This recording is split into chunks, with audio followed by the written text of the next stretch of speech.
Vamos gravar um áudio então a respeito das nossas duas amiguinhas já de longa data, o Planeta 5050 e o Agenda 2030. Para quem não está ligado a respeito disso, basicamente o Agenda 2030 e o Planeta 5050 são duas iniciativas que são praticamente a mesma coisa, da ONU, especificamente da ONU Mulheres, que já remonta desde lá de meados de 2015. São as iniciativas que falam que a gente tem que ter paridade ou equidade, seja lá o que for de aba 4, no setor público, no setor privado, no ambiente acadêmico. Basicamente, todos os cargos têm que ter uma proporção de 50% mulher e 50% homem. Isso daí envolve um monte de subsídio, um monte de ação afirmativa, basicamente cota, entendeu? Cursos de qualificação e benefícios só para mulheres dentro das empresas. E é lógico que a gente sabe as consequências negativas que isso pode trazer para a economia de qualquer país, porque as mulheres como um todo elas produzem muito menos do que o que elas consomem. Elas são um déficit na sociedade. Então, esses dias eu estava reparando que pessoas assim do cotidiano, gente que não tem nada a ver com a manosphere nem nada disso, ou MGTOW, já estavam comentando a respeito desse chororô, dessas iniciativas que estão rolando, de começarem a querer colocar cota para a mulher, não só nos cargos públicos, mas também no setor público, no setor privado, né? A pessoa comentou assim, daqui a pouco vão ter cota para mulher no setor privado. Sendo que a gente sabe que já tem iniciativas dessas sendo propostas lá desde a época do governo da Dilma. E engraçado, né? Agora no governo do Bolsonaro os caras estão tacando isso mais pra frente ainda. Mas enfim, o ponto é que se tu for analisar, o governo não é trouxa em fazer isso, cara. O governo não é trouxa de fazer isso, o governo é bem esperto de fazer isso e ele é bem filha da puta de fazer isso. Porque o governo ele tem acesso a uma base de informações que a gente não tem acesso.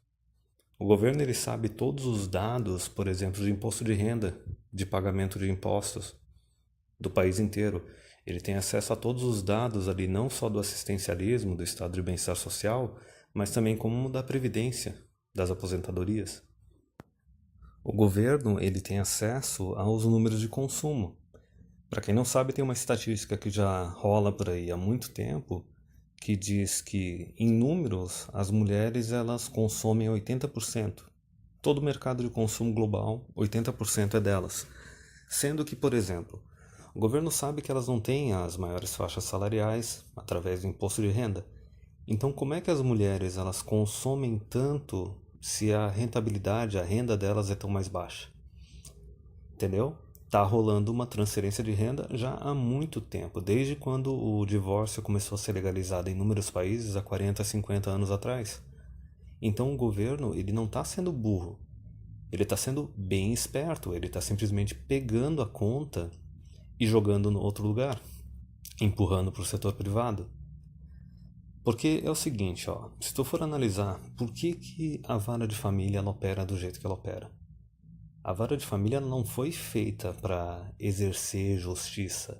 Ela não foi feita para defender os interesses das crianças, porque a gente sabe que uma criança ela tá bem melhor se ela tiver um pai e a mãe dentro de casa. Não simplesmente jogar uma guarda unilateral para a mulher e deixar a mulher ficar monopolizando a criança e ainda por cima utilizar ela como um refém para extrair recursos do homem. A vara de família, ela opera exatamente do jeito que é para ela operar, do jeito que o governo quer que ela opere. Porque vamos lá, se tu tiver um monte de homem depois da separação, tendo que perder a casa, entendeu? Tendo que voltar a morar com os pais, ou se não virar morador de rua, ou correndo risco de ser preso porque não está conseguindo pagar pensão, ninguém vai dar a mínima. A sociedade vai ignorar completamente. Agora, se tu começar a ter mulheres correndo risco de ser presa porque não consegue pagar pensão, ou perdendo a casa e tendo que voltar a morar com os pais, ou correndo risco de virar moradora de rua, isso daí vai ser, meu Deus, vai ser uma catástrofe, entendeu? Na mesma hora que começarem a noticiar isso, o presidente vai ter que se pronunciar e governadores vão ter que se pronunciar e vai ter que vir o ministro ou a ministra dos direitos humanos e o governo sabe que ele vai ter que fazer alguma coisa a respeito disso porque a sociedade não vai tolerar. O tratamento que pode ser dado para homens na sociedade é completamente diferente do que pode ser dado para mulheres. Tanto que, se tu for ver tanto a esquerda quanto a direita, como é que eles medem o quanto uma sociedade ela é próspera, avançada ou civilizada? Eles usam como métrica o quão bem as mulheres são tratadas nessa sociedade. Não é à toa que sempre eles falam, não, mas os caras de tal país, os muçulmanos, os não sei o que, eles tratam mal as mulheres, a gente trata melhor, enfim. Então o governo sabe que se começar a ter as mulheres passando necessidades que os homens passam atualmente, a sociedade vai exigir que o governo cuide dessas mulheres. E a gente sabe como é que vai ser esse cuide. Mais assistencialismo, como seria o caso, por exemplo, dessa Bolsa Idoso que surgiu nos últimos anos, que basicamente diz o seguinte, uma pessoa idosa de uma família, independente de ter tido filhos ou não, pode simplesmente escolher algum parente da família, pode ser tio, pode ser primo, irmão, diabo a quatro, e exigir que essa pessoa pague pensão para ela. E a gente sabe que na hora que for aplicar, por exemplo, uma lei dessas, só vão aplicar quando o beneficiado é mulher. Quando é homem, vão ignorar. É a mesma coisa a vara de família. Porque simplesmente o governo está querendo tirar o dele da reta e jogar em alguém. Então o governo joga nos ex-maridos. Porque vamos lá, dois objetivos do governo principais são os seguintes: garantir o máximo de privilégio e benefício para as classes privilegiadas do governo. A gente sabe quais são essas classes: políticos, funcionários federais, funcionários públicos de alto escalão, assessores, cargo comissionado e etc. Então é garantir uma vidazinha de nobreza, entendeu? Uma vida extremamente privilegiada para essas pessoas e, ao mesmo tempo, para manter o seu poder, dar o mínimo possível, o mínimo necessário de assistencialismo, de esmola para o povão, para conseguir se manter no poder. É por isso que quando tu vai analisar, por exemplo, os números, vamos lá, Bolsa Família, benefício de prestação continuada, é um número bem menor do que se tu pegar, por exemplo, funcionários do judiciário, etc., e alto escalão do funcionalismo público. Agora, se a gente for analisar previdência, a gente já vê que não é bem assim. Previdência, eu acho que é o quê? 2/3 do custo é para a mulherada. Só que é aquele detalhe. Da mesma forma que através da vara de família o governo está tirando dos homens, dos ex-maridos, para dar para as mulheres, na Previdência o governo está se aproveitando, né, que os homens têm uma expectativa de vida mais baixa, porque eles trabalham mais, eles lidam com mais estresse na vida deles do que a mulherada, que é protegida. E daí o governo ali no sistema de previdência, obviamente, ele está tirando mais os homens e dando mais para as mulheres. Compreende? Então é dessa forma que funciona. Então vamos lá. A gente já sabe que a sociedade não está nem aí para quando tem homem passando necessidade. Porém, quando tem mulher passando necessidade na sociedade, mesmo que, vamos lá, a mulher quis se tornar uma mãe solteira, ou a mulher quis pedir divórcio por causa de besteira, entendeu? Ou simplesmente não casou, não teve filhos, virou uma encalhada. Não importa, se tu tiver numa sociedade mulher passando necessidade, essa sociedade ela vai ser mal vista e todo mundo, bando de gado de noteísta, vai querer que o governo faça algo a respeito. E o governo não quer ter que fazer algo a respeito. Quer dizer, ele vai fazer, só que ele vai jogar a conta em outra pessoa.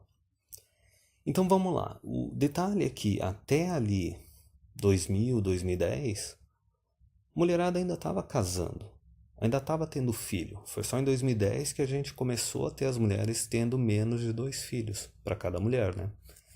Então, até ali 2000, 2010, o governo estava garantido, porque não importa o que acontecesse, a mulherada ainda estava casando, ainda estava tendo filho, então eles podiam simplesmente jogar a conta dessa mulherada divorciada, da mulherada que possivelmente pode passar necessidade em algum momento da vida, nos homens.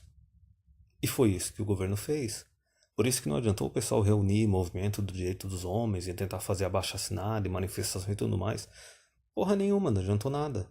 A vara de família está funcionando para o propósito dela, que é garantir que as mulheres não passam necessidade para que as mulheres não tenham que ser bancadas pelo governo, para jogar a despesa simplesmente no ex-marido, e não importa se está prejudicando a família, se está prejudicando o ex-marido, se está prejudicando as crianças.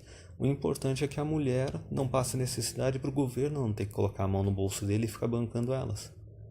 Só que daí veio um problema novo ali a partir de 2010, que a mulherada começou a encalhar totalmente, ou seja, não casar e não ter filhos, ou pior, elas começaram a se tornar emissol. Começaram a simplesmente engravidar de um cara sem nem estar casada. E daí a gente sabe que, por exemplo, nesse caso, ok, entra a pensão alimentícia para a criança, mas daí não entra a partilha de bens, que é um bife bem maior que a pensão, que é bem mais suculento.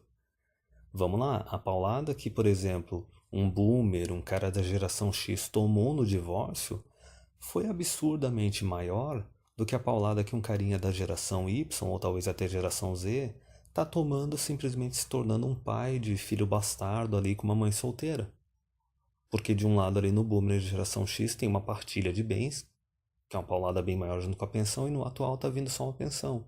Então agora a gente tem um modelo de mulher que não tá mais casando, então não tem mais acesso à partilha de bens, entendeu?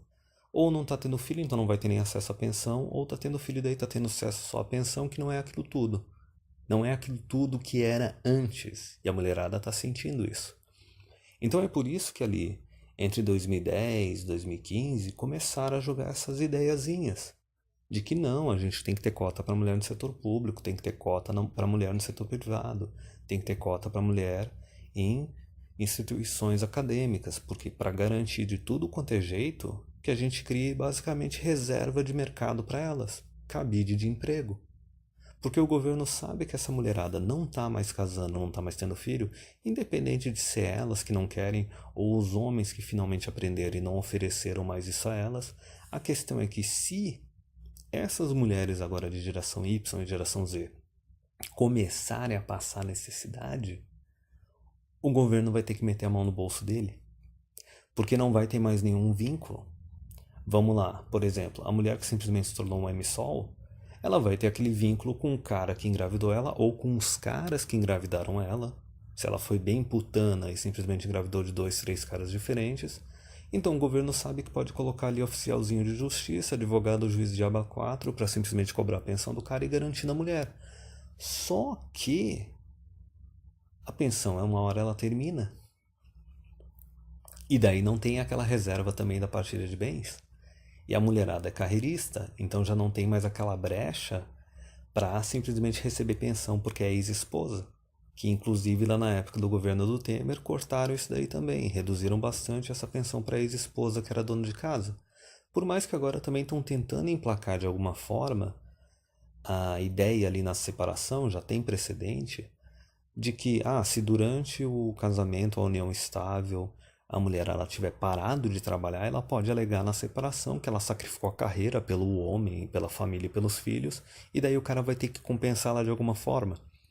Mas entenda que se tu levar em consideração, por exemplo, o salário das mulheres e as áreas nas quais elas atuam, ainda assim essa paulada no divórcio de pensão que uma hora termina porque a criança está grande demais para receber pensão, né? Já não é nem mais criança, é adulto. E se for pegar ali o equivalente do que a mulher geraria de riqueza trabalhando, se ela não tivesse abandonado, entre aspas, o trabalho por causa da família, do marido e dos filhos, ainda assim é um montante total inferior ao que as mulheres tinham acesso antes, quando era nos boomers de geração X que tem a partilha de bens. Porque na partilha de bens, tu tem bens ali que o homem está adquirindo no decorrer do casamento, da união estável, e a gente tem que levar em consideração que os homens escolhem áreas que são mais estressantes, que exigem mais esforço, que pagam mais. Então, o que o cara consegue adquirir de bens ali no decorrer da vida dele é bem superior do que uma mulher adquiriria. Não é à toa que a gente tem a questão também das mulheres pagarem menos impostos, e se for pegar ali a aposentadoria equivalente do INSS, a aposentadoria delas é menor, porque elas produzem menos. Elas produzem menos e elas consomem mais. Então, esse negócio aí do Agenda 2030, Planeta 5050, é tudo premeditado, é tudo aparelhado simplesmente para o governo pegar agora e jogar a conta dessa mulherada que não está casando, ou também não está casando e não está tendo filho, jogar nas empresas, jogar no próprio governo, no funcionalismo público, jogar nas instituições acadêmicas. Entendeu? Então é simplesmente um mecanismo para ele não ter que arcar com esses custos e não ter que dizer não para as mulheres, não ter que cortar nada delas, mesmo porque a sociedade ginoteísta pra caramba e só tem homem nesse mundo que não pode dizer não pra elas. O maridinho não pode dizer não pra mulher porque senão corre o risco de tomar divórcio. O político não pode dizer não para o eleitorado feminino porque senão ele pode não ser reeleito ou se ele está concorrendo ele não vai ser eleito. Entendeu? Então tá tudo meio que dominado. Tudo quanto é homem tá simplesmente emasculado se ele tá dentro do sistema, né? Se ele tá dentro do governo, ou se ele tá casado e com filhos, ou tá numa uma união estável, o cara tá ferrado, o cara tá dominado. Isso daí por todos os lados. Então, o governo ele vai simplesmente fazer de tudo para não ter que arcar com esses custos. Para ter que jogar num outro canto. Jogar nos homens, como sempre faz. Só que diferente do anteriormente, que simplesmente era jogado num ex-marido, basicamente o cara tá pagando individualmente pela mulher com quem ele se relacionou. Agora é coletivizado. Instituições acadêmicas, funcionalismo público, que é sustentado com a grana de todo mundo, empresas que, no seu grande geral, são criadas e mantidas por homens. Então, agora, coletivamente, todos os homens vão ter que bancar todas as mulheres da sociedade, sendo que essas mulheres elas não estão casando e estão tendo menos filhos do que tinha antigamente. Antes, quando era o custo individualizado, pelo menos elas estavam casando, o cara estava bancando uma mulher que se relacionou com ele e teve filhos com ele, e naquele arranjo da mulher casando, né, e não trabalhando tanto, elas pelo menos ainda tinham mais filhos. Então vê o quanto o negócio vai piorando. E agora tem outra questão, além de ser esse negócio também de redução de natalidade, tem a questão também de que isso vai ferrar com as empresas. Vai ferrar com a produtividade, com a lucratividade do país. Isso pode ferrar também com a própria arrecadação do governo. E, inclusive, os homens, começando a ver, eles já estão numa situação que eles não estão casando e não estão tendo filho. Então, os homens eles já não têm mais aquele incentivo, que na verdade é pressão, para produzir e trabalhar tanto quanto os homens de antigamente. E agora eles vão chegar nas instituições públicas, acadêmicas e privadas e vão ver as mulheres recebendo tratamento preferencial. E agora me diz, tu acha que isso vai fazer o homem querer produzir mais ou produzir menos?